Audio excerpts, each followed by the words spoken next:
You're now watching the Good, Bad, and Ugly podcast, featuring Kevin Bunk, John Downs, and Reese Jantz. Good, Bad, and Ugly Week 14. Make sure to check out our last two videos, After Hours and Picks. Much different from what we usually do. I just want to plug that one in right to start. We got a lot to talk about today. Pretty good weekend, actually. The slate prior didn't look good. The 1 o'clock game sucked. But everything after that was very interesting. We had a really good Monday night game last night. And as always, I'm here with JD and Reese. How you guys doing? How we doing? Really solid week all around. Nice. We all hit some nice bets this week, so it's been good. Yeah, not a lot of ugly this week, actually, because, I mean, there was a lot of ugly, but mostly teams that we expected it from. So yeah. Favorites ruled this week, which is not the norm this season. Yeah, usually we try to, when we're planning for this episode, the Tuesday, Good, Bad, and Ugly, we try to stay, at this point in the season, we're trying to stay with playoff teams, but we have a lot of non-playoff teams today to talk about because there's just been a lot of news. We'll talk about Jacksonville, Urban Meyer, the disaster. Their 20-0 loss on Sunday was probably the best part of their weekend. Disaster. So much to unwrap. A lot changing in the NFC. We had the Cardinals losing last night, bumps up Green Bay to the 1 seed. Tampa to the 2, and then Arizona's to the 3. The Rams are now right behind them, beating them. San Fran got another win, so that division's strong, as always. So much to talk about. I'll let JD get started with the NFC West here. JD, take it away. Yeah, so for my good this week, I've got the most recent game, which was last night. It was a good one. 2 playoff teams that we expect can win a game or two come January. So it was a very good game in my opinion. It didn't have the outcome that I expected, but for my good, I'm going to go with the Los Angeles Rams. And this is the team that we thought we'd be getting all year when they got Von Miller, when they got OBJ. This is the team we envisioned that they would be. They didn't put it together for the first 3 weeks. They beat up on the Jags last week, and then they won a good divisional game on the road last night versus the Cardinals. So they're my good this week. Their pass rush played exceptional. I think Donald had like 3 sacks. OBJ had his best game of the year and maybe the last 2 years. He caught a touchdown and then broke off a big run on a little drag route. They were turning the ball over without Jalen Ramsey. They were picking off Kyler, which was good. If they can keep this up and play like this for 4 games in the playoffs, they can be a Super Bowl team. It's just a matter of whether they can put it together. They have one of the most lethal connections in the league, probably the second best behind Rodgers and Adams and Stafford and Kupp. Those guys, he just feeds him all game, just feeds him. He had 13 catches for I think 130 yards and a touchdown around there. Just another day in the office for Cooper Kupp because that's just what he's been doing all year. So the Rams are my good this week because they went into Arizona. They won a tough divisional game. They played very good, and they showed people that they can be a team come the playoffs and that you shouldn't forget about them, even though they were struggling for a large portion of the season. Yeah, another thing I wanted to mention before we started is COVID is ripping through the NFL. Yeah, it's crazy. And we're seeing it with the Rams. Yep. It's a disaster for everyone right now. It sucks for fans, more so it sucks for teams and players. But I'm hoping that doesn't affect, because Odell's been really good with the Rams. He hasn't been Odell from the Giants, but he's been really solid. He can get there if he plays like that last night. Receiver, and his feet gets more comfortable. Exactly, he can get there. But to talk about last night's game and move off the quick COVID mention, the Rams got off to a really good start. They haven't done that in these losses. When the Rams, just like every other team, when the Rams get off the slow starts, they do not win games. And they don't just lose them, they get killed when they get off the slow starts in the second quarter. Last night, their defense kept their offense in the game in the first quarter. Didn't give Arizona a ton, even though Arizona looked great. And then the defense totally took over the rest of the game. When Kyler Murray, and we're going to talk about Arizona, so I won't go crazy. I'll just forget. I'm going to save it for the Arizona talk in the bad portion. But overall, Rams, JD, you said it perfectly. They let teams know you can't forget about us. And they might be the best team in that division. They might have been able to pick themselves back up into the third best team in the NFC. We'll have to see how the rest of that plays out. But it was good for football last night, the Rams winning that game, I thought. Yep. Yeah, it was all around just a really great game for the Rams. They came out and did what they were supposed to do, and that's been a rarity for them this season. And if they can keep clicking, I think they got their mojo back running the ball a little bit. They got the ground and pound, which opens up. Sony Michel's been He's been a big piece the last 2 weeks. That's what's making their offense go. It seems like he's the engine. When they run the ball, their offense goes. Yeah, absolutely. And when you running the ball is the key to success. If you have an effective run game, that opens up the pass game. It opens up the middle of the field. So I think the Rams finally found what they want to do on offense besides just chuck the ball up with Stafford. And if they keep this going, especially the way they played without their star cornerback, I think the Rams are going to be lethal if they can just keep it up. We saw like a lot of last year. Like we thought, like the way the NFL was trending, it looked like pass-heavy offenses were going to take over, and teams would get away from the run. But this year, it's been a lot of the good football teams run the football, and they run it really well. And the teams that have been disappointing, for example, Buffalo, Kansas City early on, never are teams that handed are off. running the ball. So Packers, Patriots, I have Titans. never swayed from my belief of traditional football. I think sometimes I'm a little old school, and I'll admit that. But I think that you have to be able to run the football in this league, especially with the teams you're playing against. And we saw in a couple games this week just teams that are good teams getting, including the Cardinals, getting dominated at the line of scrimmage, not being able to run the ball. Kyler Murray led them in rushing yards with about 63 yards, although James Conner looks pretty good. They use him well, but they're not getting that production that they got last year from Chase Edmonds from anyone. So Conner gets in the end zone, sure, but he doesn't move the chains really well. Yeah. Yeah, and obviously, you got to be able to run the football. And obviously, James Conner is going to succeed. As bad as that sounds, they have a great offensive line. They have 3 or 4 really solid receivers for their position. They have a good tight end. They have everything that a good team needs, and each position in some way is going to thrive. And in the running back position, they're thriving at just getting it in the end zone.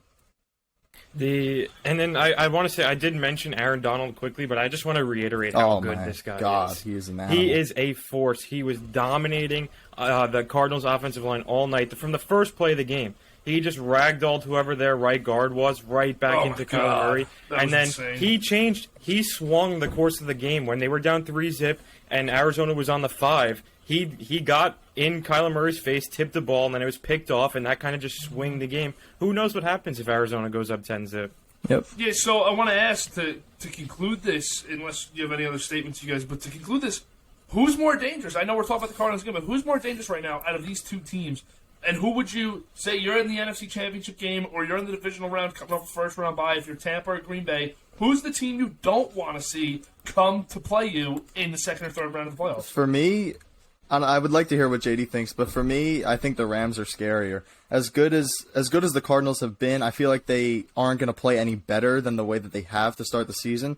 And if the Rams just continue to play better every week, that defense is absolutely incredible. Aaron Donald, Jalen Ramsey, all those guys. And then on the offensive side of the ball, there's Stafford, Kupp, Van Jefferson, OBJ, which is crazy. And Robert Woods isn't even playing. And they didn't even have Higbee, and Higbee's a big part of their offense last night. He was out with COVID. Think about last night's game. Out of the receivers in the Cardinals, AJ Green was the only guy that was able to move the ball. Yeah, D-Hop. And if Ramsey's playing last night, the Cardinals might not even get a first down. Yeah. We'll talk about the Cardinals because we have them up on the bad today in the episode. But D-Hop was a non-factor, which is just a tip of the cap to the Rams secondary because they locked that down. And to go back to your question, KB, the more dangerous team to me is the Rams because of their ability to flip the switch at any time. They have so many good players who've been there, done that. As a Packers fan who I want to play, I don't really care. I think the Bucks and Packers beat these two teams, and the Packers have already beat both of these teams. And obviously it'll be a good game, and I'll be on the edge of my seat. These are both really two good football teams. But in terms of who I'm more scared of, I'm not really scared of any of the two of them. But the Rams are more dangerous because they can just flip the switch. Yeah, and I tell you, we talked about, I had brought up a few weeks ago when they got Odell and the first game or two went by that he does not supplement Robert Woods' role. But Van Jefferson does, man. Van Jefferson supplements Robert Woods' role. Van Jefferson is really good. He could take the top off as good as either of the other two. Really, really good second year for Van Jefferson. Let's move on because we're going to continue this conversation in the bad, and we'll move on to Reese's good. All right, so my good for the week is the Chiefs. And the Chiefs are just back. They are playing incredible football, but this game was over before it started. The Raiders huddled on the Chiefs logo, just disrespecting the Chiefs, and we all know how it would end. The first play of the game, Josh Jacobs fumbles. They take it 6, and the trend just continued from there. Mahomes was 20 for 24 with 2 tuds. Edwards-Helaire had 2 touchdowns, which I believe is the X factor for that offense. That I think if Edwards-Helaire succeeds, then the Chiefs offense succeeds. And the story of the game is the Chiefs defense. They are playing out of their mind right now. They forced 5 turnovers. Honey Badger had an interception and a fumble recovery, and Mike Hughes had two forced fumbles. So the Chiefs, they're also 15-3 against the Raiders, but the Chiefs are back, and if they can somehow snag that 1 seed, I really think they're going to go to the Super Bowl. They probably will, because the Patriots are going to lose a game somewhere. They should lose in the next few weeks. They got Indianapolis. They can win out, and they're a very good football team. We know the Patriots are a very good football team, but the schedule just lines up for the Chiefs to be the 1 seed. And if their defense is playing like this, I mean, who is beating them in the AFC? Nobody. Only team with a shot is New England. The wild card teams are not beating them. And we got a great one on Thursday, what, though? too. I said it last year, too. I think it's the same situation this year. I love the way Indianapolis is built for these teams. We won't get into it too much right now because this is the type of stuff we like to do on after hours. But I love the way the Colts are built for these top teams in the AFC because they can just run and control the entire game on the ground. Yeah. But I agree with you though. The Chiefs right now, they're back to what they were last year. Their defense is taking a hit though this week Chris Jones, on the Thursday night game versus the Chargers because Chris Jones is out with COVID, and I know they had another COVID. Josh Gordon had COVID. He caught a touchdown Sunday. He hasn't been doing much. It's not a big deal for the offense. He's not a difference maker, but it's unfortunate he finally gets back in the end zone after all these years and time missing, and then next day he's got COVID. Chris Jones got COVID, but that is going to be a very good game on Thursday. That game, if the Chargers win, can swing if the Chargers whole win, that's crazy. playoff picture in the AFC because the Chargers have already beaten them. If they win, they're in the driver's seat for the 1 seed, like the Chargers. Like after all of the ripping we've done for them, the last 2 weeks, I know they played the Giants, but the Bengals game, they turned it on, they did what they had to do, and then they played the Giants, they took care of business. If the Chargers can win on Thursday, I'll take back everything I've ever said about them. Yeah. Also, to talk about the Chiefs, and I think we'll touch on the Chargers too later on when we're doing power rankings. To talk about the Chiefs.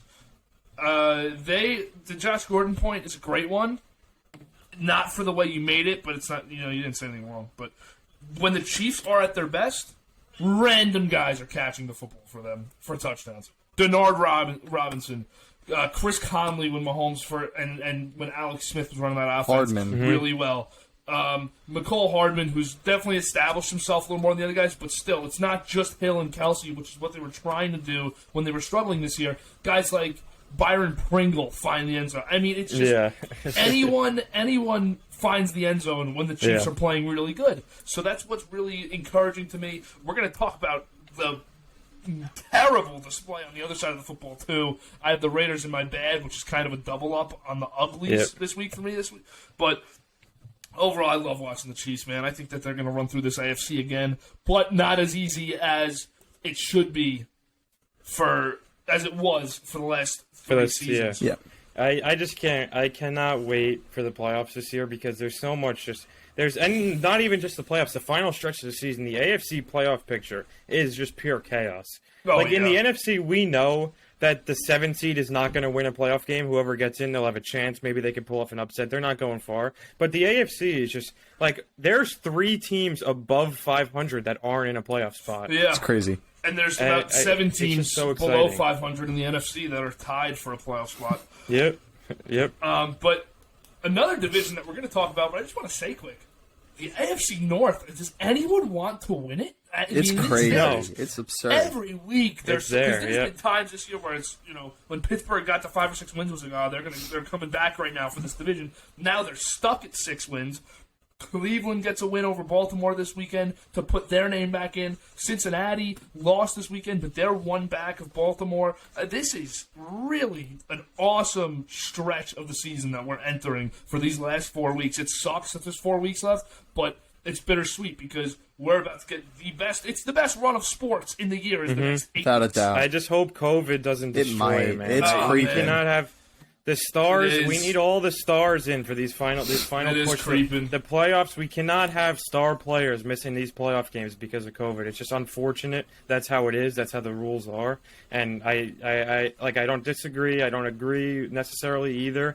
But that's just how it is. We got to live with it. But it would be really unfortunate if COVID keeps ripping through the NFL and we lose out on some really good football games that we're going to get down the stretch. And we're going to talk about the Ravens too, going back to the AFC North later. They have a tough schedule. So this division is anybody's. Like, even the Steelers, if they rattle off a few wins, they can come out of nowhere and win the division. It's crazy. Yep. Yeah. So I'll move on now. Keep the AFC West theme to the Demaryius Thomas. It's a tragedy last week. We talked on After Hours. I mean, so sad. But the Broncos came out. They showed out this week for Demaryius Thomas. Really nice moment in the beginning of the game when they go 10 guys and our boy Motor City Dan Campbell declines the penalty on the delay game. So really good stuff. But to move on from that, it sucks and it's sad, and I hate that happened because I love Demaryius Thomas. Seemed like a better guy off the field than he was on the field. But to move on from that, I want to talk about how Denver's been this season under the radar and kind of been like a team that we swept under the rug, didn't really care about, but they're tied with a lot of the teams we do care about. They're just as good record-wise as the Bills. All these teams, Buffalo, I think Indianapolis Cleveland, has 7 wins also. Indianapolis, 1 game behind the Chargers, 1 game behind the Ravens. Like, they're right there. So they're right there with everyone else. I don't know if this is a team that's going to prevail in the wild card. I think they could, and I would actually like to see it because they do something that I love for NFL teams, especially with a questionable coach and quarterback coming into the year, Fangio and Bridgewater. They beat the teams they're supposed to beat.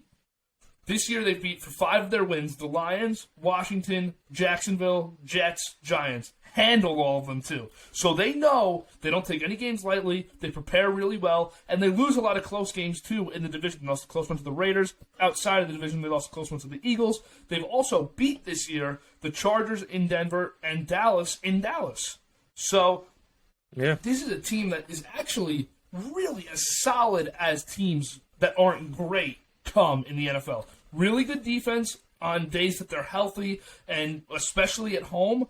But I gotta say, Aaron Jones and A.J. Dillon, I've talked about them a lot. Move to the side, man. Melvin Gordon and Javonte Williams are really good. They ran for 184 yards and 3 touchdowns together.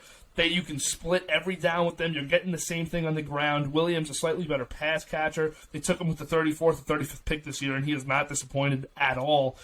An exceptional year for a rookie back. A really good veteran in Melvin Gordon. He's going to come back for his revenge and knock the Chargers out of the playoffs. That's my claim after the Chargers win on Thursday. The Broncos will beat them and come in second in the AFC, and the Broncos are going to get the 7th seed in the AFC this year, and I'm all for it. And look at they are the absolute definition of a quarterback away, this team. They are, this is as defined as it gets. Their offensive weapons, KJ Hamler's out with a torn ACL, but really good player. He got hurt against the Jets in week 3. Noah Fant, Jerry Jeudy, Cortland Sutton, Tim Patrick, the 2 running backs mentioned, and a good offensive line. And they have the legendary Pat Shurmur is calling that offense. It is just a recipe for domination. Big blue alum. I really like the Broncos right now. I know they played Detroit this week, but my point of this is good coaching staffs don't lose games they shouldn't. They don't. They come in ready to go, and they come in prepared. And the Broncos haven't lost any games they shouldn't have because we all picked Philly. You remember when the Eagles played Denver, we were on Philly because they were hot. That was a game that maybe the Broncos are a better team, but they shouldn't have won on that day, on that week. We knew that going into it. But everything else, they've won every game against teams that they're better than. Yeah, KB, you hit it on the head there. Like you said, the best part about the Broncos is they just get their job done. No matter what it is, no matter what it looks like, they're going to go out there and do their best to win. And a lot of the teams in the NFL can't say the same. There's been a good amount of teams that need to beat and beat up on these bad teams, and they just haven't.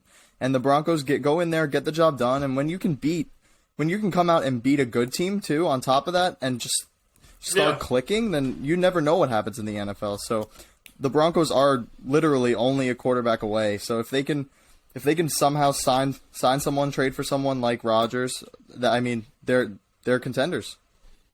Yeah, I mean the Broncos are just one of those teams in the NFL that you just respect. Like they're not going to win the Super Bowl, but they're just they're a team that's going to show up and give their best every Sunday and play some good football. Teddy Bridgewater's one of those guys that you just respect in the NFL. He's gonna make the easy throws. He's gonna win you football games, and he might even clinch you a playoff spot. I have a question though for you, Kibi, because you pretty much nailed all the main points on the head. If they get a guy like Rodgers, does Vic Fangio stay? Because Vic Fangio is also one of those football guys. He's a defensive guy, and he's not like the best coach, but he's one of those guys you respect in football, and he's getting the job done this year with what he has at quarterback. And it's just, I feel like this year it's been a good coaching job for him, and if they move to a different quarterback, do you think that quarterback has a say in the coaching decision? I think Rodgers has a say wherever he goes, and I don't think he goes anywhere that he doesn't have a say, because I think that's also one of his issues in Green Bay prior, and I think you could agree to that and attest to that. I don't think a guy like Russell Wilson decides whether Fangio's there or not, though. I think Rodgers is the only guy that decides whether Vic Fangio stays or not, because Rodgers is obviously the premium, maybe the best quarterback. In my opinion, he's still the best quarterback in the entire league. So if you get him, then it's his organization to run. Yeah. But they really need to, because they got to get a guy in there, because it's been a bad quarterback situation since Peyton Manning. Elway did I think, JD, you said it this weekend. He's been poor. Elway, I mean, his resume with quarterbacks is horrible. Really bad. But the one good move he ever made was getting Peyton Manning. So got him a Super Bowl. Go right out of that book again, take the same page, and go get a veteran guy. Go get Russell Wilson. Go get Aaron Rodgers. Do whatever it takes to get Aaron Rodgers, though, because that's the guy that you want. He wants to go there no matter what. You don't let him stay in Green Bay next year. You can't. Yeah, and Rodgers, I feel like we talked about Pittsburgh on After Hours too, and we did mention the Broncos. That's just a fit. It just works. It's just one of those fits. They're a quarterback away. It's one of those rosters where Rodgers is checking his list, and he's like, okay, so I've got the Packers, probably the best team, and it's probably like the Broncos and Steelers right after that. Those are probably the Broncos are right up there with teams that would be at the front of the line trying to get him, and teams he would want to go to. It's a cold weather situation. You don't have to worry about him being able to sling it. He'll sling it around Mile High. It's just I feel like that just works. Obviously, I want him to stay in Green Bay, but AFC Packers will be looking to move him out of conference. Seems like it's just one of those fits that if he were to leave, would happen. Yeah, and lastly, on this Broncos point for me, and then I'm done on it, is I want to reiterate it to my Giants point of bridge quarterback, wait for the draft, or wait for a veteran, because look what Denver's done. I don't think it's intentional. I think they hope Paxton Lynch. Obviously, they hope Paxton Lynch or Drew Lock would have been the guy, but they haven't spent any incredibly high draft capital on a quarterback. They could have had Justin Fields last year. This past draft, they could have had Mac Jones, but they didn't. They didn't get him. They got Surtain, who's going to be an absolute cornerstone of their secondary for the next decade. He's so good already. You just watch him. He's an awesome, awesome corner. As good as any rookie defender in the league, except for Parsons. Probably the second best rookie in the draft. But I like this approach for teams like this. Build it to the point where you're saying, we just missed the playoffs because we didn't have a quarterback. But then you have an offseason of, let's get a quarterback, and we literally have to do nothing else. We can trade our draft picks for quarterbacks. Even if they can still keep adding to this team. Like, they probably need another pass rusher besides Bradley Chubb, I'd say. And they have a good safety in Simmons. They have a great young corner in Surtain. They've got great wide receivers, great tight ends, everything like you said. Probably add another offensive lineman or two, but other than that, they're set up. Quarterback's the main need, and that's what they're going to be gunning for, because Elway has missed on Drew Lock and Paxton Lynch, and they let Osweiler go, which was a good move because he turned out to be terrible. Simeon was in after Manning, so it's been a revolving door of quarterbacks in Denver. They need some stability, and they need a veteran. Yeah, I just, don't, like we said about the Giants, don't panic. And of course, we're talking about the Giants. Don't panic on a quarterback. I'm going to talk about another guy in a couple minutes, in Derek Carr, that I think is a possibility also to get moved. But don't panic on drafting a quarterback that you don't feel is the right fit right now. Because the Broncos could have drafted Fields or Jones and made the fan base happy and made it look like they knew what direction they were going in. But they didn't. They traded for Teddy Bridgewater. They took out a decent contract with Teddy Bridgewater, but they said, this guy is our best chance at winning football games now and assessing at the end of the season. Bridgewater gives you the option to assess what you have now. It's not Daniel Jones or Sam Darnold, where you say, maybe Kenny Golladay and Kadarius Toney are great, but the quarterback just couldn't get the ball in his hands. It's Bridgewater is going to make guys good. You're going to see what you have, and then move from there. So I like the approach. I like the direction Denver's heading in, and I think that a team like the Giants has to take a page out of their book and do the same. All right. All right, we ready for the bad, fellas? Yes, We're ready for the bad. All right, let's get into it. My bad this week, we're going to stick with the same game that we were talking about before. We're going to go with the Cardinals.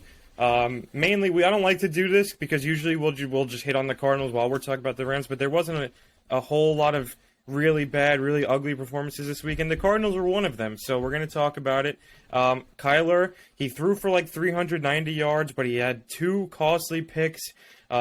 His costly turnovers really cost them this game because they were going to drive in up 10-0, and then I know Aaron Donald got a piece of it, so that's a pick, and then whatever else happened, they were going to go up 10-0, but we were talking about James Conner before. He brings them stability and a good rushing attack in the red zone where he just eats up touchdowns. But outside of that, he had 13 carries for 31 yards. So really, Kyler Murray was their rushing attack. You're saying that's not going to get it done versus a team like the Rams. They gotta run the ball better. And Connor, while he's excellent in the pass game, which wasn't a theme of his in Pittsburgh because it was always him and Le'Veon Bell. Le'Veon would catch passes. Cardinals really seem to know how to use him out of the backfield. He's a great pass catcher. I feel like they gotta do something to free him up a little bit in the run game, especially against a good team like the Rams. And then when you can't run the ball and then D-Hop was missing all night, it's a recipe for failure. It's a recipe for turnovers. They didn't have Jalen Ramsey. I made a pick last night, D-Hop anytime touchdown, because I thought that he would eat up the Rams secondary alive without Ramsey. That wasn't the case, and he dropped the key ball in the red zone towards the end on 4th down. It would something he usually catches every time. It's usually a gimme. And then their terrible clock management at the end, with Kyler taking a sack, then they kicked the field goal. They lost about 30 seconds, which wound up biting them in the ass because they did get the onside kick. So if they have another minute, a minute 20, they have a real shot at the end. But either way, their penalties buried them too. So poor coaching in the final minute. They had the holding, and then they had the false start. I mean, they had no chance to even get the ball in the end zone. Kyler was running for his life on the final play. No one even blocked Von Miller, I think he was, on that final play. And they need to show that they can beat these big teams because they've been in games with the Packers and they beat the Rams, so we know they can, but they need to wake up fast or they're going to lose some ground in the NFC, and it's going to be tough for them to climb out of a hole if they're going on the road every game in the playoffs. Yeah, I'm starting to notice a really unfortunate trend with all the mobile quarterbacks. There's Kyler Murray, there's Russell Wilson, there's even Lamar, where Josh Allen, where these guys, the coaches, and I'm sure there's a reason. I'm not an NFL expert, but these guys are not running the ball, and they're only running the ball with their quarterback, and teams are keying on that, and they're taking advantage of it. If the Cardinals had a more stable run game where they were just being a little more effective, it can be a wildcat setup. It could be draws. It could be anything. Just I don't understand the no attempts to try and get the run game going. So I want to just chime in on this, and it's a great point, Reese. I want to exclude Baltimore because we know what they can do when the running backs are healthy. Yeah, that's Dobbins true. was great last year. But yeah. I think there's an actual negligence by general managers to draft offensive linemen that are competent when you have a quarterback that can run away from defenders. That's probably I don't know if that's a truth, but and the Cardinals have done it. The Cardinals have done that because they took Isaiah Simmons over what could have been a bunch of premier linemen. I thought that Tristan Wirth was the best player in that draft. Over Chase Young. I had him over Chase Young in that. I almost broke my TV when he didn't end up with the Jets.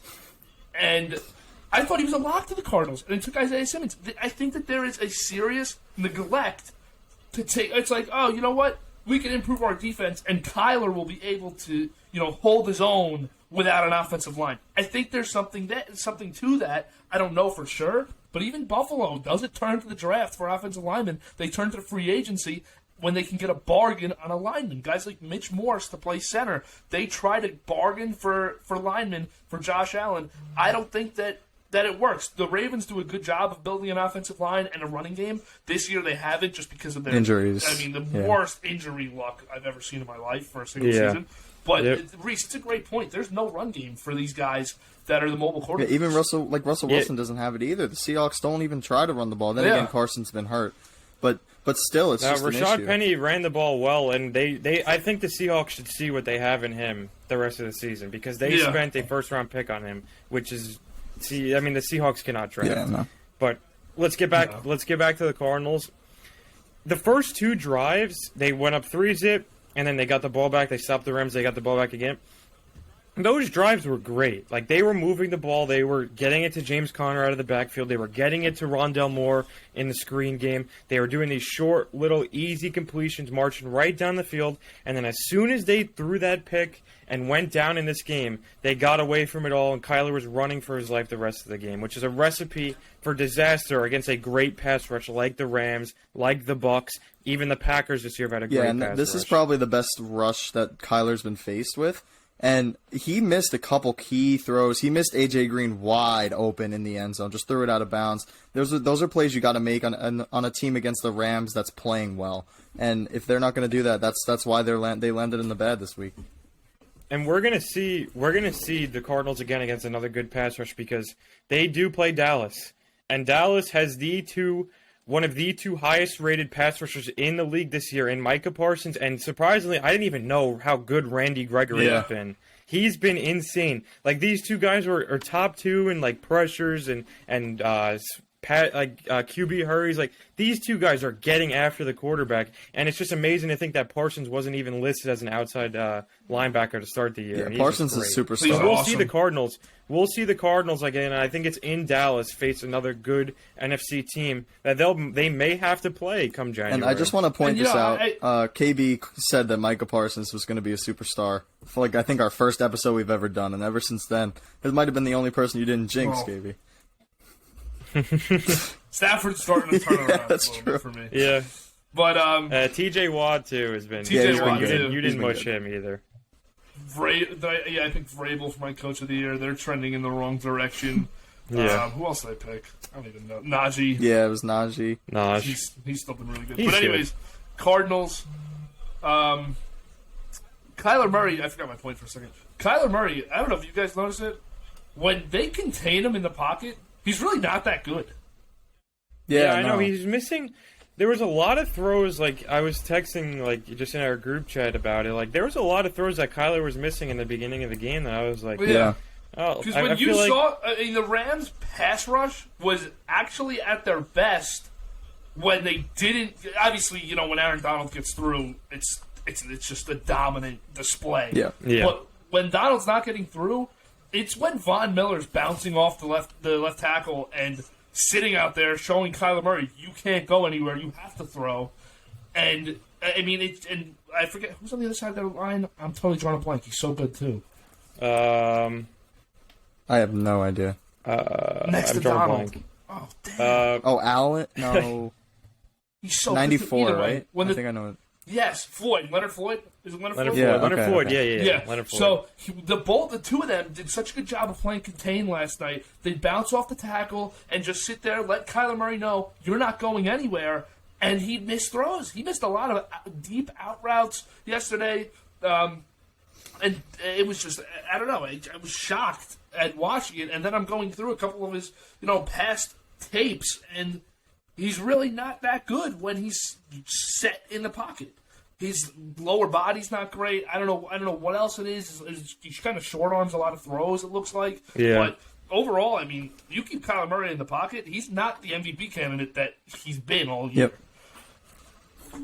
But we can move on now, I think, to another bad for Reese. We take it to that AFC North discussion. Yeah, so my bad this week is the Ravens. And this game, I truly believe, would have been in my ugly if Lamar stayed in. Lamar's, obviously, it's not just, Lamar's been great, but they're so banged up. He doesn't have a lot of options to go to besides Mark Andrews and Marquise Brown, and Marquise Brown has been very ineffective.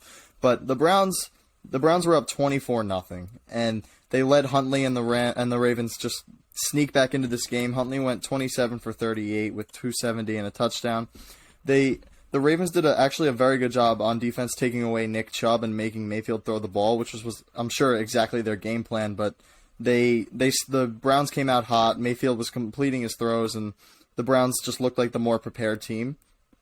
The Ravens' offensive line let up 24 pressures and 4 sacks, which is a recipe for disaster, especially if you're the Ravens. And on the other side of the line, they only had 11 pressures. So just not a very well played game for the Ravens, understandably because they're so banged up, which is why they landed in my bad and not the ugly.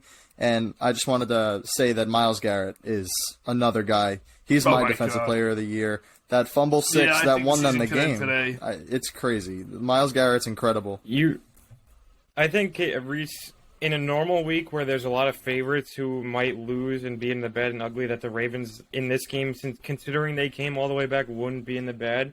But I just want to touch on the coaching decision to go for Horrible. 2 Yeah. when you're down 9 and make it a 7-point game, even though you can make it a 1-possession game with the best field goal kicker in the league, maybe one of the best in NFL history, in Justin Tucker. So that's not the reason. It's because analytics is telling John Harbaugh and his coaching staff that if you go for 2 here, and then if you want to go for 2 when you tie the game, you have a better chance of winning. But ultimately, it cost them the game because they went down, they scored a touchdown, they missed the 2, so they were down 9. They got the ball back, they scored again, and then obviously they couldn't tie it, so it was 24-22, and then they got the onside kick.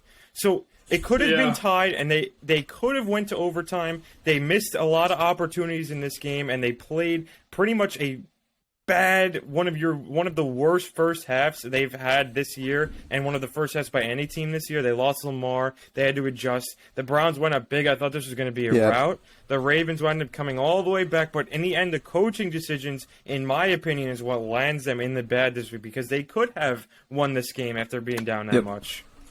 Cleveland also could land themselves in the bad too. Yeah, they were. I was thinking almost about blowing it. This might just be a bad game. Yeah. It was. And I mean, you're totally right for putting the Ravens in. But Cleveland, you got to close out a game, man. It's a huge game. You're up. I mean, Myles Garrett won them that game. You got to figure out a way to close out. Baker Mayfield's not with good. The strip sack, fumble six. Without that touchdown, the Ravens are winning. Yeah.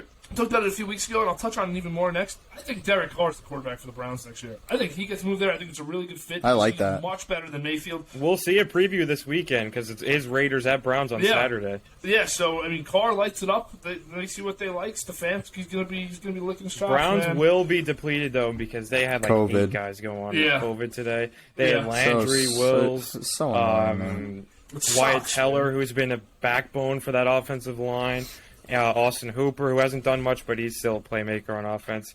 So that game might be a little skewed in terms of how good the Browns are, but we don't know how good the Browns are because they show us, like in the first half, that they can be a really good team, and then in the second half, they almost fold, and they can't put games away, and it's just frustrating, I'm sure, if you're a Browns fan, because you had such high hopes for this year after winning a playoff game this year and almost beating Kansas City in the playoffs. Baker Mayfield seemed to regress, and we'll touch on it now because we didn't talk about OBJ. We did talk about OBJ and the Rams, but we didn't talk about Baker. Baker seems to be the problem with what happened in Cleveland because Odell last night and in the last 3 games has a touchdown, and you see if you use him, Sean McVay trusts him to win one-on-one battles in the end zone. He trusts him one-on-one on those drag routes. He totally beat that corner and took it like 50 yards. We know he's good, and we know he can be a superstar, and we just needed that game last night on Monday night to tell us, Baker Mayfield is the issue. And I have no idea what you do in the offseason if you're the Browns. At this point, I feel like you just got to let him go. Like, he's been nothing but bad. But they haven't had a quarterback in years, and they get him last year, and he can play good at times. We saw it last year. The Browns were a very good football team. They won a playoff game in Pittsburgh, a team they never beat as long as Ben Roethlisberger's been the quarterback. And then this year, he shows you, like, it's just gone south. He's regressed. His relationship with Kevin Stefanski seems to have died. I mean, they don't seem to be on the same page. I just don't know what's going on with Cleveland. And the game Saturday will be interesting down all those guys. Yeah, I think that I just want to go back to the Odell point quick. Odell, not a guy I want in my locker room, but I think Sean McVay is well equipped to handle Odell's personality and the prima donna drama that he brings. And I still think it was the right move for the Browns to get rid of him. But Baker's clearly just a major issue here because he still doesn't get the ball to the guys that are still there. Yeah. And there's a lot of open guys that he misses. He's just not good. I'm shocked, really, because I thought that he was going to stay. I never thought he was going to be a top 7-8 guy in the league. Yeah. But I thought he was going to stay at the pace he played at his rookie year, and he has totally regressed so far from his rookie season that it's amazing. I'm at a loss for words because it's they were really such weird. a good team. Yeah, I just want to say, KB, you're going to know exactly what I'm talking about, but this reminds me exactly of Mark Sanchez when he came to the Jets. You come to a team with a good O-line, a good running game, and a good defense. They haven't figured they didn't figure out Baker yet. I think that once they figured out they could key on the run and still limit Baker from explosive plays, I think that was the key to success in beating the Browns. I think that without that run game and that good defense hitting or coming out and playing and doing what they're supposed to do, I think Baker's going to struggle, and I think that's exactly why they're just having struggles because Baker needs to win them games, and he's not the guy for that. But then you know what? That goes back to JD's point because if the Jets hold on to Sanchez, do you fall into an absolute purgatory of being miserable for 11 years Very now? good point. I don't know. Yeah. I don't think Sanchez was ever the answer. No, I don't either. But he was good But it's in the just moment. tough to find a guy that can win games, and especially for Cleveland. But if there's an opportunity, like I said, Derek Carr's 30 years old. If there's an opportunity to get a guy like Carr, I think I'd still prefer that than Mayfield. Oh, I would too. I'm not moving on. I'm not moving on from Mayfield unless I know I'm getting someone better. I'm not turning to the draft for Kenny Pickett. No, this is not the draft to do that. Corral. This is not the draft to do that. If you can end up getting a guy like Russ, Rodgers, preferably for me, I said it a million times already, Carr, good. Then get him. But I don't move on from Mayfield unless I have the next option. But it depends how much money he gets, too. Because it's a team like, I don't even know. I don't even know a team that... We'll just use the Giants, for example. If they want to do a bridge quarterback, are they going to give him 2 for 45, 50? I hope not. He's not going to get any. He's not going to get more from any other team than he is. If the Browns let him go, that's showing other teams that they don't believe he's a guy. Yeah, and it's just the injury too. I think the Browns were downplaying the injury, and Baker comes out in his postgame. He's like, "No, I'm hurt. Like I want everybody to know that I'm hurt." Yeah, because I it think does seem back. like it's affecting. It does seem like it's affecting his play. But the Browns were trying to downplay it, and he was like, no, that's just not the case. This is a bad injury. So we'll see where they go. He probably stays in Cleveland because a guy like Rodgers and Wilson aren't going I'm not going to go there. No.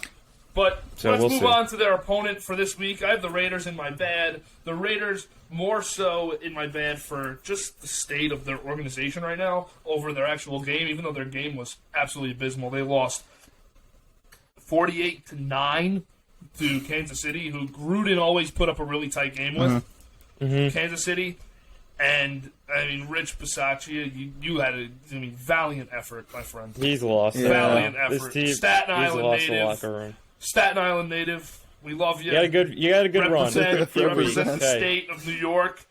But You had my a good God, run, Rich. You had a good run. they had a good buddy. run for about 2 weeks, and then everyone on their team got arrested. This is just a disaster. You got to blow this whole thing up. Yeah, there's Mark nothing else to Davis's say. Raiders are worse than his hair. And that's saying something.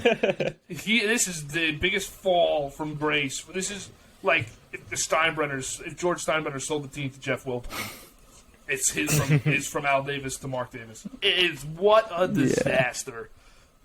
Whatever thoughts you guys have on this, please put them in, because all I have to say is I fire everyone that Mike Mayock ever hired and John Gruden ever hired, and I'm getting rid of Carr because it's just not working anymore, and he's good. You can get stuff for him. You can get value for him.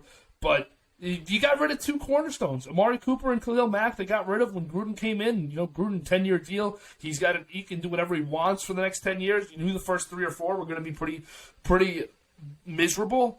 But it's just getting worse. They start good every year. Every year they start good, and they find themselves going from 6-3 or 6-4 to 6-7 and 6-8 by this time of the year, losing that playoff spot, and they gotta blow this whole thing up. It's a disaster. Yeah, I completely agree. But my concern is, if they do blow it up correctly, that's trading Carr away and getting at least 1 or 2 first-round picks. But for me, the Raiders don't know how to fucking draft. I mean, they're picking Cleveland. They're picking Cleveland Farrell at number 4. Look at their first round picks are god awful. The other one's in jail. There's a whole laundry list of them. The other 2 are in jail. Their last 2 first round picks are in jail right now. I mean, what are we doing, guys? The guys they got for Khalil Mack suck, and the guy, I think Josh Jacobs was the Amari Cooper pick. All right, Jacobs is good, but what's he doing for you? Nothing. He's doing nothing for you. Your best 2 players, are, aside from Carr, Jacobs and Kenyon Drake. They're both, slightly above average running backs.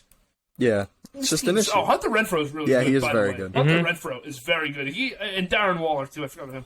Hunter Renfrow, come to the Jets, dude. You want to win? Let's go. Let's go. We need a Crowder replacement, dude. Let's go. I'm ready for it. But yeah, the Raiders, man. My God, are they bad? And they're entering dark ages once again. Yeah, this game ended the moment they stepped on the Chiefs. I mean, what are we doing? Yeah, you aren't good enough to do that. In Arrowhead, last time you played them on Sunday Night Football in your building, you lost 41-14. So this time you think it's a good idea to come into Arrowhead and do a team huddle and hype everyone up on the logo. I mean, terrible. What are we doing? And then they just played so bad, dude. It was 35-0 before I could even blink in the 1 o'clock games. I looked down. Right, these are. Go ahead. Keep talking. I said I looked down. I was watching all the games, and I looked down, and there's 14 minutes, 42 seconds left, and the Chiefs are up 7-0. I'm like, oh yeah, here we go. Yeah. All right, these are Mike Mayock's picks as he got hired December 31st, 2018. So he's on the 2019-2021 draft. First pick he ever made, Clelin Ferrell, 4th pick. Next, the 5th pick of the draft is Devin White. The 7th pick is Josh Allen in Jacksonville. 6th was Daniel Jones. Josh Allen was the easy pick here, too. It was the easiest pick. It was a no-brainer. At 24, they take Josh Jacobs. Only good pick he's made. They have another pick. Jonathan Abram is taken 27th in that draft. He's been a letdown, though. He's been very bad. Hype for him, and he looked like one of those guys that Hard Knocks was keen on him when he was the Raiders, which was a great Hard Knocks. By the way, the Raiders one, knock on wood if you're with me, that was a good one. With Gruden, he's always electric, and he's gone now. And Abrams, they always hyped this guy up as one of those hard hitting safeties. It's going to be like they were like he's like the next Cam Chancellor. Like no, average. No, he's been bad. Next year, they get Henry Ruggs with their pick at 12. Henry Ruggs is in prison now, and they traded. This was the second Khalil Mack pick. Is Damon Arnett, who was released for threatening John Gruden's life. Yep. And he sucked anyways. He was terrible anyways. So now let's go to the 2021 NFL Draft, where they took the biggest fat slob offensive lineman ever in Alex Leatherwood, right? Yeah. who had a 3rd-round grade from everyone, including myself, because he was a guy that before the year everyone thought was going to be the top tackle in the league. And he's 770 pounds at 6'3", and he's the worst offensive tackle ever. Every time I turn on the Raiders, there's a holding call on Leatherwood. Every time. He's awful. A penalty-ridden, fat.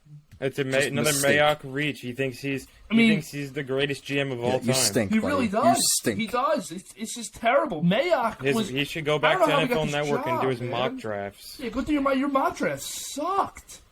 It was terrible. But anyways, so that's my piece for the Raiders. Yeah, they got too much time. I'm done with too the much time. Raiders. Yeah, we can move on to the ugly here. The ugly, we have 2 non-playoff teams and 1 possible playoff team in Washington. But let's start it out with JD's ugly. Yeah, I'm gonna keep this one quick because this is a team that is pretty much dead. The Panthers are dead. Cam 3 weeks ago was in Arizona. He runs a touchdown and he goes, "I'm back," and it's like, oh, Carolina, maybe they'll get in as the 7th seed because that's not very good, and they could sneak in, play Green Bay, Tampa round 1, probably get killed, and then Matt Rule will get another year. Either way, he's gonna get another year. Yeah. I honestly don't know where you go. What the hell happens to Matt Rule? He just fired Joe Brady, who everyone was calling the next great thing after he had one good season at LSU with the greatest offense of all time in college football history. The Cam Newton experiment's dead. Everyone was oh, they should re-sign Cam for next year. Let's run with this guy. He's dead. They're running 2 quarterbacks a game. That's not going to work. P.J. Walker comes in, throws a pick. Cam Newton comes back in, throws a pick. P.J. Walker comes back in, throws a touchdown, and then they run Cam on the goal line to go for 2. Doesn't get in. CMC can never stay on the field. I just don't know where this team goes from here. Every time I looked over at this game on Sunday, I just wanted to vomit. Deshaun Watson maybe saves this team. Carolina, he went to Clemson. Yeah. I don't know. This is this is the NFC's Broncos, I think, but I have a lot less faith in Carolina than I do in Denver if they had gotten a quarterback. Mm-hmm. But I agree with you. Deshaun Watson, I think, is their only option. I don't think Russ or Rodgers are going to go there. Maybe I'm going to just throw in the name Derek Carr into every quarterback conversation we have for the rest of the season. Maybe. JG. What a terrible sequence of quarterbacks for Carolina when they should have just we're playing Monday quarterback. Should have just kept Teddy Bridgewater. Yep. He was much better than Darnold, PJ Walker, and Cam. He won them games last year. They didn't make the playoffs, but they were in games just like they were. They won the 3 games in the beginning of the season with Darnold, and it fell off a cliff. Teddy was just consistent all year. You knew what you were getting in him. You never know what you're getting in Sam Darnold, in Cam Newton, and PJ Walker. It's a bad quarterback room. Yeah. And you gave up a 2nd-round pick and a 4th rounder. Last year was the 4th. This upcoming one's a 2nd for Darnold. So terrible one to give for Darnold. And they're in that situation that we all predict correctly every single time. Everyone predicts it correctly except for the general managers.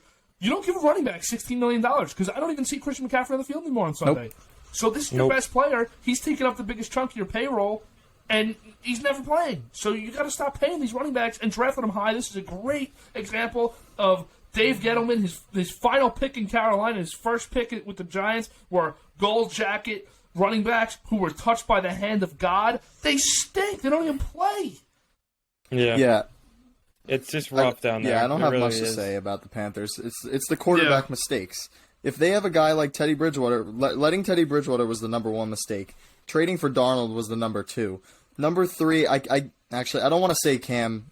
The Cam signing was a mistake. Cam was just they just need a guy who's just going to make the simple throws. Because DJ Moore, great. He's great. CMC, yeah. Robbie Anderson great. can Robbie be good. Anderson, He's been bad average, this year. But they have an also offense another that guy can they shouldn't win. let go was Curtis Samuel. Curtis Samuel was awesome incredible for them last year. He was a weapon in that offense. He was such a good gadget player. They used him very well. Joe Brady used him absolutely perfectly, and they let him go, and they're a disaster. I think Matt Rule should have bailed about 5 weeks ago. I agree. And taken one of the high-profile college jobs. I know that you'd rather get fired from the Panthers instead of leaving so you get the rest of your contract, which is what I think Urban Meyer's trying to do, which I'm going to talk about in 2 minutes and bury him. He's an ass. But I think, Rule is meant for college football. He can run a big program, not meant for the NFL. Agreed. No shame in that either. He'll get another year. He'll get another year, too, because they signed him to that huge contract. And we're going to get to Urban Meyer because it's a big topic this week. But Matt Rule's obviously not the clown in the circus show that he is. But it's also another big 7-year contract that a team gave out to a coach who has no NFL experience. It's not a move. Yeah. It's never a good idea. It's not working. We can move on now. Perfect segue to Riverboat Ron, who maybe was another mistake by Carolina to let go of, and we'll talk about the Washington football team. Yeah, so this is an ugly game for the Washington football team all around. But I'm going to dedicate part of the ugly to FedEx Field because holy shit! I mean, they don't. I thought it was funny that Jerry Jones sent in those Cowboys benches. It's 50 degrees, dude. But I thought that was so funny. Some people didn't like it, but they're just dunking. Yeah, I love it, dude. I'll be honest though too. If I own a team, the opponent's not getting heated benches. You're not getting heated benches. True. You're getting wooden benches that don't even fit 15 guys on your sideline. So I like Jerry Jones' move here. Yeah. Power move, sending the team in with some comfort and luxury to get the win. Yeah. And good thing they didn't get shit on by the bursting pipe at FedEx Field. That just every week somehow there's just shit spewing from the pipes. I don't even know how the stadium. I don't even know how this stadium is real. Yeah, I don't know. I take back what I said about Carolina. This is the NFC's Denver. Yeah. These guys are also, a quarterback and an owner away. They need Dan Snyder. I don't know how he's not gone yet, because how many times have owners gotten removed for racial slurs or something, which is rightful, they should, but the amount of sexual assault and just total misconduct conducted I don't know. by this organization, I don't know how this guy's still there. If I was a Washington fan, I'd be losing it. They refused to release the emails associated with Washington, but they did expose Gruden, which doesn't make sense. Is right. You should expose Gruden, but it doesn't sit right with me that they're also not doing it for everyone else. Yeah. So back to the football team. They looked horrible in the first half. I believe they were down 24-zip. I said that about the Browns, but I think I was a little off. I know for a fact that the Cowboys were up 24-zip on Washington. They just didn't look good in the first half at all. The Cowboys were just marching all over them. Defense looked great. Micah Parsons is an absolute stud. Probably going to be a defensive player of the year in the future. But they landed in my ugly mainly because the Cowboys let them back into this game. They didn't do anything themselves. Dak threw a god-awful pick six. Dak's been bad. Dak has not been that good. Bad. And the football team succeeded best with Kyle Allen, which was clearly just a fluke. It was a throw-up, but I mean, they were right there too. The football team had another chance to actually tie that game. They almost had an all-time backdoor cover, which would have been great for us. And unfortunately, they did kick an extra point that got blocked, which is really I didn't know that, dude. That sucks. Yeah, they kicked the extra point. The extra point for the cover at 6.5 was blocked, but they played terrible. They played a terrible first 3 quarters. They almost salvaged at the end. Like, they really had a chance. They got the ball back at the end. Kyle Allen fumbled on third down. Would have been forced. They probably wouldn't have went anywhere anyway. Dallas didn't play their best game, but they showed that their defense can win them football games when Dak's not playing. But Heineke was bad after we praised him the last few weeks because they've been winning games that they should. They've been beating up on teams. I don't know. Heineke's another one of those guys where he's in the middle. He's not ever going to be. He's going to get the job franchise done. Guy. He's never going to be a franchise guy, but he's going to be in the league for 15, 16 years. Josh McCown type of player where he's not great. He's certainly not the worst. Serviceable. And he'll win you a couple games if you're not looking to, break the bank on a quarterback or spend high draft capital on a quarterback or trade for one, et cetera, et cetera. Heineke's one of those types of guys. And is this team different if Fitzmagic plays the whole year? I don't think so. No, I don't think so. That's probably I'd say still 6 and 7. I'd say also. But same thing. Disappointing one. This game was disappointing. I was really excited. I thought this was the best in the 1 o'clock window. I thought this would top Cleveland, Baltimore, but both games were close at the end. But I mean, just really shitty. I had games. high hopes. I had high hopes for Washington, and with the theme, they're a quarterback, maybe a few more playmakers away. Terry McLaurin's great. Thomas is their tight end is out, which is unfortunate, but he's been Antonio great Gibson. for them, and Heineke loves him. So if they can get a quarterback, it won't be one of the veterans. Maybe a guy like Jimmy G, maybe Derek Carr. We're just going to keep throwing that name out there. Going to keep continuing this theme. Fitzmagic would have this team in the same spot, so it's not him. He's not the guy. But Riverboat Ron has these guys. He has this locker room. They're going to come back next week. I don't know who they play. Whoever they do, they'll be ready. And they're going to fight for this 7 seed and probably play Tampa again and put up a fight maybe, then ultimately lose. Yep. Yeah. So I can move on to the ugliest of the ugly is Jaguars got blanked by Tennessee. Let it rip, KB. Let it rip. And that was by far the best part of their weekend. Fuck Urban Meyer. Urban Meyer. I mean, Urban Meyer is such a disgrace. And I think I kind of touched on it before and didn't go into it. I think he is trying to get fired. He might be. Right now. I don't think he wants to be here. I think he wants to get fired, so he brings in his contract, because if you leave, you don't get it. But, man, he's got to be depressed. Like, you're looking at Lincoln Riley and Brian Kelly and all these guys getting $100 million contracts in college, and you got to just be sitting there thinking, I mean, he's an asshole. I hope he gets nothing. Urban, it ain't college, pal. You're not getting the best players anymore. You're not built for this. And you're not built for the NFL. I'm not going to call Trevor Lawrence a bust by any means. Can't yet. But he sucks. He has nothing. He has nothing. This is He has the nothing. worst. He has no help. Yeah, when you're being Sam coached Darnold by a last year blob of without skin Gase. with no brain cells, how are you supposed to This succeed? is this is horrible. And there was a report earlier on in the season. I totally forget who said it. I want to say it was Joe Burrow, but it definitely wasn't. And it was a pretty high profile guy that transferred from Ohio State, and he made a claim that Urban does not care about the 53rd man on his roster. This was something that I took with a grain of salt, because when you're the 53rd man on the roster, I think it's easy to feel neglected and feel like the coach doesn't care, when oftentimes they do. They care about everyone. But he evidently doesn't. Clearly he doesn't. goes into the post-game press conference, Yeah. and they ask him This is great. about Andre Sisco, rookie safety. They ask him about him playing. I don't have his stats in front of me right now, but I think we've been getting him in a little bit more. Zero. No one even Zero saw him on the snaps. sideline, dude. No one He saw played him 0 anywhere snaps. on Sunday, Andre Sisco. And this is the biggest disgrace, because when the 53rd man on your roster is a guy that you drafted still, you should know, you have to have a relationship with this guy. Then you have no idea who's running on the field for you? I guarantee you, Sean McVay, who's as good as anyone, and Bill Belichick could tell you every single player and how many snaps they played in every game in the post-game press conference. A rough amount. To not know who's going on the field for you, this is terrible. And this is not the worst part of his weekend. He called out his assistant coaches, who he hired, and told them to defend their resumes because they're losers and he's a winner. Urban, what have you done in the NFL, Urban is pal? the What have biggest you done in the asshole. NFL? Marvin Jones is the most respected player in that locker room, and you're going to go up to him and start an argument with him? I mean, Urban, Get a grip, what are we buddy. doing? This Get is a a fucking comically grip. I mean, run... the This second is a...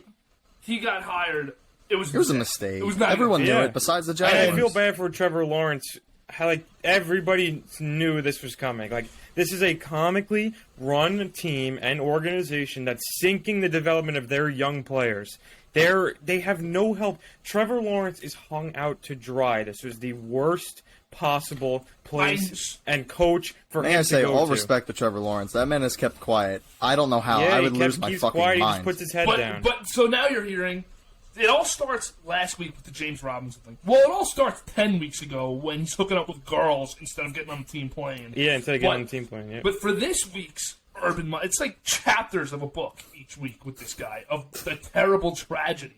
This week for Urban Meyer, it starts with James Robinson. Players in the locker room are verbally and outwardly upset. We didn't even see that. The Yeah, we didn't even say 1,000-yard that. rusher is. There's so much to say. It's There's Can't six touch on he- all of it. James Robinson had 6 carries, and he had 0.4 for my fantasy team. There's a Urban. disturbing James amount. Robinson. There's a disturbing amount of garbage this past 6-7 days with the Jaguars, and it starts with James Robinson. James Robinson, who you're going into the draft, you're saying, okay, here's one position out of every position on the field, and of course you knew you were getting a quarterback. You knew there was one position out of 21 others, aside from quarterback, that you would not have to address after you took Trevor Lawrence. And what do? The first opportunity they get after drafting Trevor Lawrence, they take Travis Etienne. I It should is not joke. believe comical. that. It's a joke. This is I tell you what, James Robinson and Carlos Hyde is an awesome duo for running backs because you have Hyde can play third down. Robinson was so good last year. Yeah. This is a disgrace. Do you remember when the 49ers were terrible before Shanahan got there and John Lynch? Yeah. Yep. The guy that's the Jaguars GM now was the GM for the 4 years prior to that. And he had this great philosophy where I'm going to take the guys that were supposed to be good but all tore their ACLs this season and didn't play. And this guy would have been... Guess what? Long story short, no one that he drafted ever saw the field. And he did the same thing this past season, taking guys who had injury issues in college because there's not enough film on them, and he's going to outsmart everyone by taking these guys with limited film. There's a reason they have limited film. They can't stay on the field. Their draft sucked. ETN doesn't play. He didn't play. He got hurt in the preseason. He wasn't an injury-prone guy in college. But from top to bottom, ownership is terrible. The front office is terrible. Because at least with the Jets, who are as bad as Jacksonville as far as the product on the field goes, I hate It's ownership. very different. I feel confident in the front Me office. too. And the And I GM, just feel you have like a respected GM and you have a head coach. respected general manager who worked his ass off to get to where he was. You can watch him on 2001 Hard Knocks with the Baltimore Ravens, dragging guys that are getting released into Ozzie All-time Newsome's Hard office. Knocks, too, by the way. And so you have an organization with zero respect. There's nothing. And I want to ask you guys, so if you remember last year, I was so upset when the Jets lost Trevor Lawrence. Not because of Trevor Lawrence. I was texting you that Jets, day. I didn't think could get. I was like depressed. I went to bed. I was I went to bed so after the sad. Jets I won. went on a walk. It was like 6 degrees out. I went on the longest walk. But anyways, Jets win that game, and I'm thinking, there goes your chance at a high-profile coach. Because I thought you get Trevor Lawrence, it's your pick. Unless someone wants the Chargers job more because Herbert was so good, it's your pick at head coach. And I wanted Saleh the whole way through. I was really glad they got him. We'll see how it works out. But Urban Meyer was the guy they decided to go with. And he's got more success as a head coach at a different level, though. But he had the most success out of anyone that's been hired in the football world. Do you guys see this as an attractive coaching job this offseason, or no? Not in the slightest. I really don't. It I don't depends, know. actually. It That's a depends good- if they clear house for me. If everything's cleared, you can start a new culture, you can do what you want with the team, then yes. But if there's any soul left that made a decision on Urban Meyer, that made a decision on at ETN, anybody, I'm out. If you get to do what you want, I would take it. But besides that, I think Shad Khan he really wants to win. Like this guy, but he also wants to win in London. That's another issue with him. He does not want to win in Jacksonville. It's very odd. Keep going. You're right. He dedicates resources and effort to making this team better. Unfortunately, he makes the worst possible decisions because I want to say he's the one calling the shots here with Urban Meyer. He's the one who hired Urban Meyer, obviously. He's got a lot of control in this team. Last offseason, I was like, for a young head coach like Bieniemy or a guy like Byron Leftwich, I feel like the Jags are one of the top jobs, and if you do it right, if you hit you take Lawrence and you hit on the rest of your picks, this is one of the better jobs. Now it's just such comedy and just a shit show over there. It's I don't even know. I have no idea where you go if you're Jacksonville, and I'll never meet a Jacksonville. I'll never meet a Jacksonville Jaguars fan, and I'll never associate myself with one because it's just so there's not many of them. It's just so bizarre. But I feel bad for whoever is really a Jaguars fan. It's brutal. You guys are Jets fans, but it's so much better. It's such a better. I was going to say, better. actually, before KB talked about the Jets, I was going to say this is the only time on the show you'll hear me say I'd rather be a Jets fan. There's probably one team. I mean, the Jaguars are in my. There's a big three that are worse than the Jets for me, and they currently hold the top 3 draft picks. Actually, Detroit, Houston, Jacksonville are the 3 teams that. Yep. If you're not a fan of them, you're not better off being a fan of them. I'm afraid for Trevor Lawrence because I didn't think Trevor Lawrence was the prospect that everyone said he was. I didn't think he was in the class of Elway, He's good, though. Peyton, and Luck, but he was still, in my opinion, the without a undisputed doubt, the first pick of that draft. KB, I want to flip this. I want to flip another question to you though, and Reese, because this is going to be resolved with the Jets. If Trevor Lawrence does go to the Jets, it's probably the same thing as Zach Wilson right now. No? I'm gonna say I don't agree. It's different because when you watch Zach Wilson, I'm far more confident right now in Wilson's career than I am in Lawrence's, and without bias, I'm gonna say why. Wilson makes mechanical errors, physical errors. Lawrence, you can see there's the no one open. Lawrence can't even read the field, but it looks like he's making bad reads. But at the same time, it's because there's just no one open. The Jets, when they're all healthy, I think Lawrence is having a better season than Wilson because I think Mike LaFleur is a much better offensive coordinator than Darren Bevel and Brian Schottenheimer, who are doing a co-offensive coordinator thing, and they both suck. I don't know what's going on there, but the Jets still have guys, Corey Davis, Elijah Moore's been awesome, Michael Carter, they have a run game. Their coaches are not idiots. They might not be great, but they're not idiots. They're not great, and they have a better idiots. offensive line, too. So I think Lawrence would be in a much better situation with the Jets. With that being said, is he winning Rookie of the Year? No. But I think the Jets could have another win or two with Trevor Lawrence. But I have much more confidence in the career trajectory of Zach Wilson. And it's a little bit different because Russell Wilson was a third round pick. But it's like Andrew Luck and Russell Wilson to me. Wilson was on a team that was competent and had a seeming. The Jets are not competent. No. Don't get me wrong, but you could just see in his rookie year that he was in a much better situation than what Andrew Luck was walking into, and that's just how I feel with Trevor Lawrence. I don't know.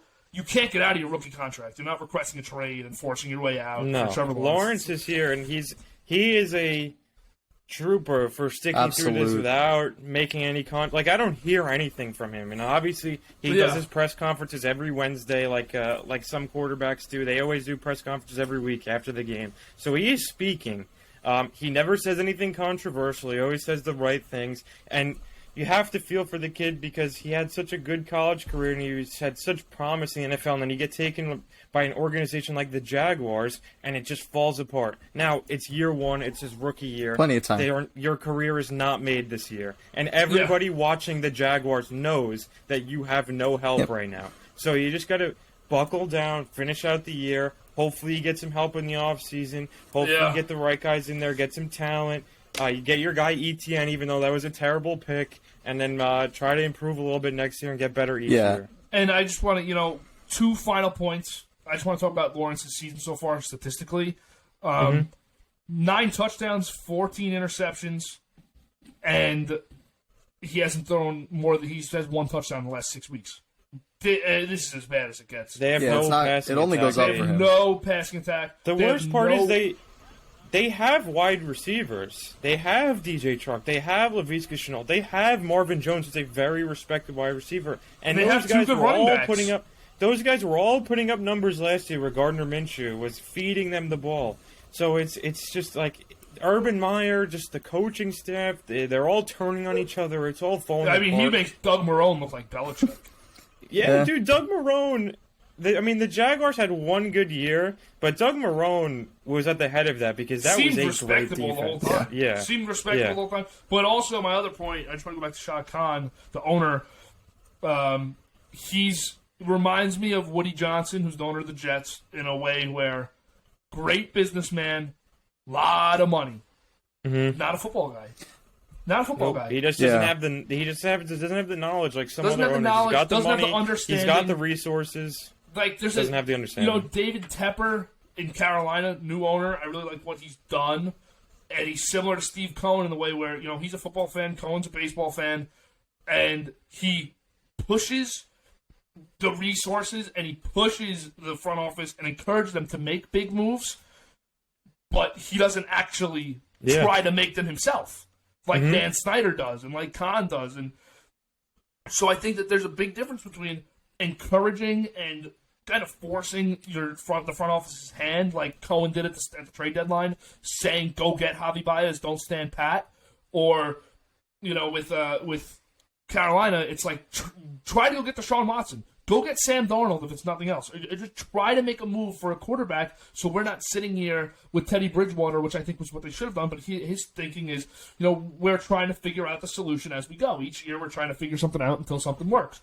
So I think that Khan has to get out of the personnel of I completely agree. Of the organization, which is what Woody Johnson's doing right now with the Jets. And I think the Jets are moving in a much better direction personnel-wise than they have in the last decade since those AFC Championship teams. Agreed. Because there's a clear direction that the GM, and he's allowing the GM to what seems like, play out his contract, and by that 5th, 6th year of his contract, he's got to have a good team or you're gone. But you're leaving it in the hands of the people you hire, which is what should be done. You can have all the money and the resources ever, and that's great to have at your disposal, but you have to have the right people around you and the right people that can find the right people to coach this team. They don't have any of it. They don't have a front office, and they have the most incompetent coaching staff that I can ever remember in my life. It's so bad. All right. That's enough on Jacksonville. They suck. I don't want to talk about them anymore. That's a perfect cap off on the ugly, though. I'm sure it's the ugliest ugly of the year. At this rate, KB, we're gonna have a whole new bunch of topics to talk about on Saturday about Urban Meyer. Oh yes. We'll probably have James Robinson will get caught, Lawrence benched. But anyways, let's move into the power rankings. Fun power rankings this week, and I'm actually pretty confident for the first time in what I put on my paper. So JD, you get us started with yours, and let's see where this goes. Yeah, we're running long on time here, so I'm just gonna make this quick. I mean, take your time at this point. Who cares? I think my top 10 is my top 10 set in stone. I think. Yeah, I think we're all in consensus of our top 10 teams. We'll see. Obviously, I don't know your guys. Just the order is probably a little bit different. So, at 10, coming off two good wins against the Bengals, and not a good win against the Giants, but they took care of business. Chargers. Chargers are my 10. They got a big test this week in Kansas City, so we'll see if they are in the top 10 next week. Take a huge jump next week. If they are, they're either going to take a huge jump, or they're probably going to be out, or unless they play really good right down to the wire, they may find a way to stick in. So Chargers 10, 49ers 9, trending in the right direction. Probably will make the playoffs. They're a game up on all the bottom feeders in the NFC. 8 on a bye this week. Colts, love them. Great running game. Think they're going to be a force in the AFC. 7, maybe a little low compared to you guys, considering the game they played last night. I got the Rams. I'm just going to keep them at 7. I don't know. They had a really good win. That's probably unpopular. 6, Cowboys. 5, Cardinals. 4, Chiefs. 3, Patriots. 2, Bucks. 1, Packers. I think those could be the consensus top 10 teams, but the order for you guys might be a little different. Maybe you have 1 or 2 that maybe don't match up with mine. I have 9 of 10 of your teams in it. So. Yeah, that seems to be the common theme with these. I think the top 5 is pretty set, but now with the Cardinals' loss, you can kind of mix around all that, and the Chiefs being back, you can have them above the Patriots. I'm going to give the Patriots the benefit of the doubt because I've had them up there all year. So until they lose, they're going to be ahead of the Chiefs, and the Chiefs, once the Pats lose, will probably be 3, probably maybe even be 2 if they keep this up. So that's my top 10. And then I'm interested to see what you guys have to say. JD, so I have all 10 of your teams, just in a little bit of different order. So at 10, I got the Chargers. 9, I got the Niners. 8, I got the Colts. 7, I got the Cowboys. 6, Rams. 5, Pats. 4, Chiefs. 3, Cards. 2, Bucks, and 1, Packers. The only one that I'm a little shaky on is the Chiefs over the Pats, but this week was huge for me. The fact that they could put up that many points and the defense is still playing well. So where do you have the Pats at? I got the Pats at 5. Where? Chiefs at 4. And the Chiefs are 4? Okay. Yeah, so I'm similar. The only team I don't have in mind is San Fran, out of yours. They're probably my 11 right now. Who you got instead? I got the Titans at 9 instead still. I left the Titans out on purpose. I missed the Titans. I don't know. I guess. No, I think that close. Either way, you're in a good spot because they're 2 very close teams. The Chargers are my 10, the Titans are my 9. I just need to see the Chargers be more consistent. A win Thursday would go a really long way with me. Dallas is my 8, Colts are my 7, Rams at 6, Cardinals at 5. That was a tough one for me, but I kept the Rams where they were last week. And last week when I said I don't know why the Rams are number 6, we do. Now I know why the Rams are number 6. That's why. 4 is New England, 3 Kansas City, and 2 Tampa, 1 Green Bay for me. So pretty much all very similar, slightly different order. It's nice to have some stability Kansas in City, those power rankings now. But it's nice to finally be comfortable and have a group agreement on who we're putting here. Titans probably 11 for me. Even if I miss them, I think without Derrick Henry, I mean they just beat the Jaguars. That's no accomplishment. Let's see it versus a good team. They're just hanging on by a thread for me right now. You can notice I have the Colts 2 spots higher than them. I don't think they win a playoff game. Just like last year, Tennessee? I think they get a home playoff game and lose. Now we're entering a situation where the reports sound like they'll be fully healthy. It sounds like for a playoff game. Oh, okay. That's Vrabel said Henry. If they get Henry, that's huge. Vrabel said expect Henry back for playoffs. If it's a win to get in Week 18, Henry will be on the field. So they said that's what they're trending towards right now. It's not set in stone that that's what will happen, but that's what they're trending towards. Let's see if he can be the same guy that carries that thing 30 times, because that's what they need. But I want to say with Tennessee, they still struggled to get Julio Jones. Yeah, it's weird. I know maybe you're just trying to run clock all day against Jacksonville, and Jackson will never put up a threat to where you had to throw the ball. But Julio's 4 catches on 6-7 targets, and I thought with A.J. Brown still out and Henry out, it's his time to shine. This should have been his big day. Find the end zone, and he has not. Yeah, I feel like it just doesn't work. It doesn't work. Some guys are meant to be number 1s, and some guys are are speaking of number ones. I wanted to talk about before. What's the deal with Larry Fitzgerald? Is he sitting there for a ring right now? He's not even on the Cardinals right now, is he? He's a free agent, but he hasn't officially retired. Really? I thought he was gone. He's probably doing a podcast with Brady now that I see. He's definitely. If he hasn't officially filed his retirement, he's retired. I mean, Yeah, he should have should a be year good. ago, 1 year closer to Hall of Fame eligibility. But whatever. I don't know if players think about that as much as I do. KB, before we wrap up here, Yeah. I just wanted to do an honorable mention, ugly, because it was a half. It wasn't. It was just one phase of the team that was very ugly, and that is the Packers special teams on Sunday night. And to say I was shocked would be a total lie, because this special teams, I've been telling Reese every week we watch the games together. They're terrible. It's the worst unit in football, and on Sunday they might have played the worst special teams game in NFL history. Now, the offense was so good, and the defense limited the damage, which is why they're not in the bad, because the Green Bay Packers are the best team in football right now. But if they don't fix this, and if they don't It can wake lose you a up playoff game. on special teams, it's going to lose them a game to the Bucks in the playoffs again this year. I know LaFleur, he likes to sidestep answers all the time, and when they ask him, and I don't like the way sometimes at the beat, I don't think they grill him hard enough on the special teams. I think he needs to be held accountable for him collectively not fixing this. But he did say this week, expect guys like Alan Lazard and Rasul Douglas, who have been special teamers in college and early in their careers, to be a part of it, to try to fix this thing. Now, the field goal unit was the best part of the game on Sunday, which is just absurd to say, because they did miss 5-6 field goals in a row at one point, but they gave up a 40-yard return, a 30-yard return, a 40-yard return, a 97-yard punt return. They muffed a punt. Amari Rodgers is terrible back there. So it was just a mess. They got to clean it up if they want to go to the Super Bowl. This cannot cause this team a playoff win, because they're just too good on offense and defense. Yep. So I just wanted to get that out of the way. I agree with that. I also want to talk about some other ugly performances. The Giants, they're keeping Joe Judge around. We'll talk about that on Saturday. Yep. The Jets defense ranks last in every category under Robert Saleh. We're going to talk about that, maybe reasons for that on Saturday, what to do to fix that on Saturday. So you would definitely want to watch that. Check out Instagram. We put some clips up, and we're doing polls now on Instagram and TikTok when we put up clips.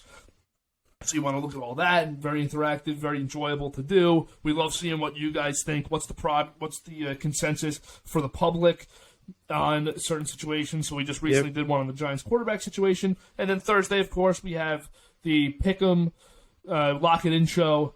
That flowed really well last week. I was really excited about that, actually. And you guys, I mean, if you didn't watch it last week, Reese especially is just on fire. Reese killed it. Sir. So if you want to make some money on went Sunday, we went a little cold on Monday night. Stayed even. Yeah. We're in general, we're hot going into Week 15, so I cannot wait. Right with Thursday. it. Want to make some money on Sunday. There's a lot of juicy lines. I just want to say, Pats I'm going to plus say now. 2.5. Yesterday, I locked in 2 picks. I'll wait for them on Thursday to say them. I locked in 2 picks for the Saturday games yesterday, so I think there's a lot of juicy lines this week. I think it's a good. I'm looking forward to board. The games may not be that good, but there's a lot Let's of. have another games. day. Yeah. Yep. All right. Can't wait. Thanks for watching. As always, in the description, follow us on social media. Make sure to subscribe, like the video, and we'll see you on Peace. Thursday. Yep. Peace.